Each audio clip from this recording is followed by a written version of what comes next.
Hey guys, welcome to a new week. I'm doing a little outside video again. As you see, this is my Cleveland Cavaliers fence I painted or made for a basketball court. So this week we're going to learn about activities. So this lecture will be pretty short and sweet. We're going to talk about different activities that we're going to learn. So the most important thing is we're getting into the formality that we're going to start learning how to create multiple pages. And the thing is, think about this: when you guys start developing your group project, it's going to be kind of difficult. It's not going to be easy to do, but the thing is, everyone's going to have their own page that they have to develop. And the nice thing is, it starts off with activities. So as you've seen at this point, that each page is considered an activity. So it's activity.xml. The default is main. So this week we'll learn about how to create multiple activities. We're only creating a first page and a second page activity. We'll learn how to navigate from one page to the other page. We'll talk about how to transfer data from one point to the other point. We'll learn about this thing called Toast, which is equivalent to like a notification. I like to say a fancy notification on like your website or something of that essence. So we'll learn about that. We'll learn about how a page is loaded from beginning to end. So we'll talk about what's a post, which is the first thing that happens. We'll talk about what a stop is.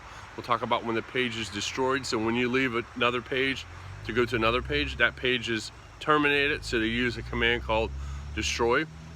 We'll learn about the pause method. And more importantly, we'll learn how to create override methods without having to write it out. So there's a generate button that allows us to generate the override method. So we'll learn about that this week. And I think in a nutshell, there's about 4 videos that we go through. They might be 40 minutes, 45 minutes, whatever the case is. The videos are just to get you in the feel of how things work from page to page. So then you can start thinking, hey, if I'm able to create one page or 2 pages and go back and forth, now you can learn how to create something called breadcrumbs, and we'll talk about in the future, and you can learn about other things. So this week is just getting in the feel of it. Next week, I'm going to teach you I'm going to add an extra feature on Git. I'm going to teach you how to create something called a feature branch, which will be a branch that everyone in the group needs to create in order to have their final project there. And then we'll talk about maybe having a production environment. So right now we just talked about doing the master branch, and that's it.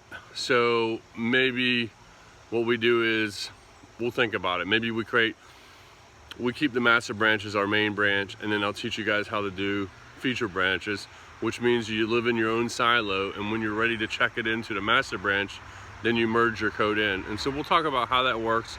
I'll show you how it works.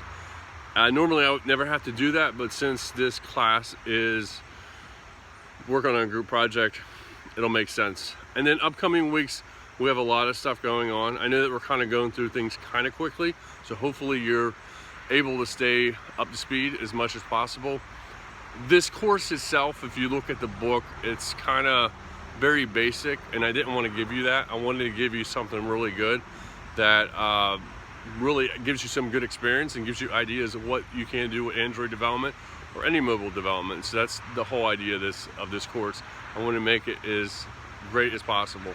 And like I said, we'll get into SQL databases. We'll talk about how we're going to use cloud-based development and so forth. So there's a lot of cool stuff that we're going to get to.